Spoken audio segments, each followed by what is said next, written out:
আজকে ছুটির দিন অর্থাৎ শুক্রবার, যে বন্ধের দিন, ঈদের 2 সপ্তাহ পেরিয়ে গেলেও কিন্তু সিনেমা দেখার জন্য দর্শকদের আগ্রহ কিন্তু বিন্দুমাত্রও কমেনি। এখন পর্যন্ত যতদূর খবর পেয়েছি মোটামুটি সবগুলো শোই প্রায় হাউসফুল। এবং আমি এই মুহূর্তে যে কারণটির জন্য আপনাদের সামনে এসেছি লাইভে, সেটি হচ্ছে আমাদের সাথে একটি পরিবার রয়েছে, যারা পুরো পরিবার 18 জনের একটি পরিবার, তারা এসেছেন এবং তারা সবাই জাপান থাকেন এবং তারা বাংলাদেশে এসেছেন বাংলা সিনেমা দেখবেন। আমি একটু পরিবারের কয়েকজনের সঙ্গে কথা বলার চেষ্টা করব এবং জানার চেষ্টা করব যে বাংলা সিনেমার প্রতি তাদের আগ্রহের কারণ এবং কেন তারা পুরো পরিবার একসঙ্গে আসলে এই বাংলা সিনেমা দেখতে এসেছেন। প্রথমেই আপনাদেরকে শুভেচ্ছা জানাচ্ছি এই কারণে যে বাংলা সিনেমা আপনারা দেখতে এসেছেন। প্রথমেই জানতে চাইবো যে কোন ছবিটা দেখতে এসেছেন আজকে? আমরা আজকে দেখতে আসছি শাকিব খানের তাণ্ডব। তাণ্ডব মানে শাকিব খানের তাণ্ডব দেখতে এসেছেন? দেখতে আসছি। আর আমরা যেহেতু প্রবাসে থাকি, জাপানে থাকি, আমরা বাংলাদেশকে ভালোবাসি।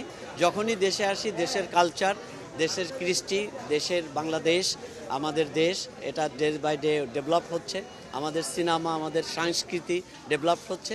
সেজন্য আমরা সবাই পরিবার সহ বিনোদনের জন্য আজকে ছুটির দিন সপরিবারের সিনেমা দেখতে আসি। আপনি আপনার কাছে যদি একটু আপনার পরিবারের মানুষজনের সাথে পরিচয় যদি করিয়ে দেন। আমার ওয়াইফ জাপানিজ, আচুচি কুয়ো, আমার মেয়ে মাই, আমার ভাগ্নি আয়শা, ভাগ্নি, বোন, এখানে বোনের হাজব্যান্ড, সবাই আছে, বাচ্চারা।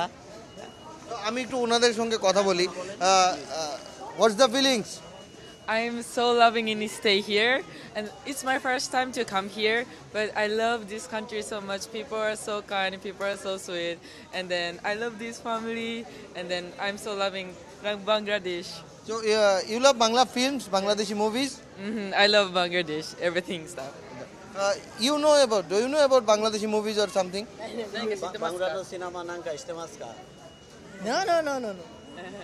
বাংলানো সিনেমা দো দেশকাতে। Fun. তো আমরা আসলে যেহেতু জাপানিজ বুঝি না, উনি কি বললেন আসলে? সে বলছে যে সে যেহেতু ফার্স্ট টাইম শাকিব খানের সিনেমা দেখতে আসছে, খুব এক্সাইটিং। তো প্রথম আমরা আরো দেখি খুদে সদস্যরা রয়েছেন আপনাদের পরিবারের। আপনাদের কেমন লাগছে সিনেমা দেখতে এসেছেন পরিবারের সবাইকে নিয়ে? আমাদের বেশ এক্সাইটেড লাগছে, কারণ আমরা বেশিরভাগ সময় আমাদের ঘরে থাকা হয়, বাইরে তেমন বের হয় না। যেহেতু আজকে আমরা পরিবার নিয়ে এসেছি, তাই বেশ ভালোই লাগছে, আনন্দ লাগছে। শাকিব খানের সিনেমা কি আগে দেখা হয়েছে? জি, আগে দেখা হয়েছে। তো এইটা ট্রেলার দেখেছেন কিনা বা এই সিনেমাটা কেন দেখতে আগ্রহ জন্মালো? জি, শাকিব খানের সিনেমাগুলো খুব ভালো লাগে, যে অ্যাকশন টাইপের সিনেমা, এগুলো খুবই আমাদের ভালো লাগে এর জন্য।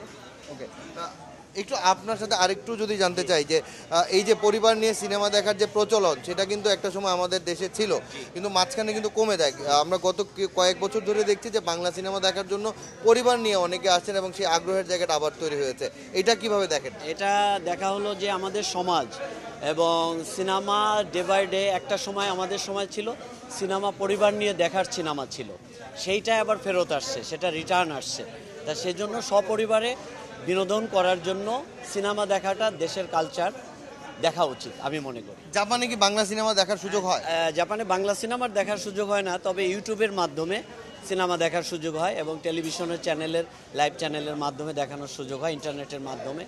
যদি আমরা যেহেতু দর্শকরা দেখছেন এখানে, হয়তো সিনেমার সাথে যারা জড়িত তারাও অনেকেই দেখবেন এই ভিডিওটা, আপনি কি চান কিনা যে আসলে যেভাবে দেশের বাইরে মধ্যপ্রাচ্যে বা অন্যান্য দেশে যে বাংলা সিনেমাগুলো মুক্তি দেওয়া হয় একই দিনে বা এক সপ্তাহ পরে, সেরকমভাবে বাংলা সিনেমাগুলো আসলে জাপানে মুক্তি দিলে হয়তো বা জাপানি যারা বাঙালি রয়েছেন বা বাঙালি পরিবার যারা সেখানে থাকেন তাদের ক্ষেত্রে সুবিধা হবে, এটা মনে করেন কিনা? অবশ্যই, কারণ জাপান বাংলাদেশের প্রথম বন্ধু। দেশ স্বাধীনের পর থেকে জাপান বাংলাদেশের বন্ধু, সেই ক্ষেত্রে দুদেশের বন্ধন আমি মনে করি বাংলা সিনেমা জাপানে চালানো উচিত। যে সেই প্রত্যাশা বছর রইল। এবং শাকিব খানকে আসলে যদি আরেকবার জানাইতে চাই যে এই যে পুরো জায়গাটায় তাণ্ডব নিয়ে মানুষ দেখছে, আপনারা সিনেমা দেখবেন, আপনাদের সেই সময়টা সুন্দর কাটুক। দর্শক দেখছিলেন যে পুরো পরিবার নিয়ে কিন্তু এই জাপানি প্রবাসী যারা ছিলেন তারা সকলে কিন্তু সিনেমা দেখতে এসেছেন এবং এই সিনেমা দেখার মাধ্যমে কিন্তু তারা তাদের যে ছুটির দিনটি সেটি উপভোগ করছেন। এই ছিল বসুন্ধরা স্টার সিনেপ্লেক্স থেকে আমার কাছে সর্বশেষ।